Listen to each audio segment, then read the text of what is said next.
കരൂർ ദുരന്തത്തിൽ ടി.വി.കെ അധ്യക്ഷൻ വിജയ്ക്ക് CBI summons അയച്ചു.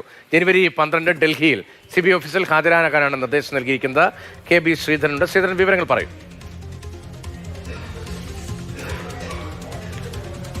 ഈ കരൂർ ദുരന്തത്തിൽ CBI അന്വേഷണം ഏറ്റെടുത്തതിന് പിന്നാലെ നിർണായക നീക്കമാണ് ഇപ്പോൾ ഉണ്ടായിരിക്കുന്നത്.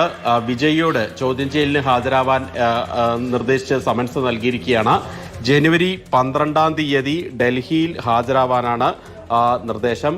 കഴിഞ്ഞ സെപ്റ്റംബർ 27 തീയതിയാണ് ഈ ദുരന്തം ഉണ്ടാകുന്നത്. അതായത് 41 പേർക്ക് ജീവൻ നഷ്ടപ്പെട്ട വലിയ ദുരന്തം, സമീപകാലത്ത് ഉണ്ടായ വലിയ ദുരന്തങ്ങളിൽ ഒന്നാണ്. ഏതായാലും ഇതിലാണ് ഇപ്പോൾ CBI അന്വേഷണത്തിൽ നേരിട്ട് ചോദ്യം ചെയ്യലിന് ഹാജരാവാൻ ആവശ്യപ്പെട്ട് വിജയ്ക്ക് സമൻസ് നൽകിയിരിക്കുന്നത്. വിജയ് തന്റെ യാത്രകൾ, സംസ്ഥാന പര്യടനങ്ങൾ പുനരാരംഭിച്ചിരിക്കുന്ന ഒരു സാഹചര്യത്തിൽ കൂടിയാണ് ഇപ്പോൾ ഈ CBI അന്വേഷണത്തിൽ കുരുക്ക് വരുന്നത് എന്നുള്ളത് കൂടി ഏറ്റവും പ്രധാനപ്പെട്ട ഒരു കാര്യമാണ്.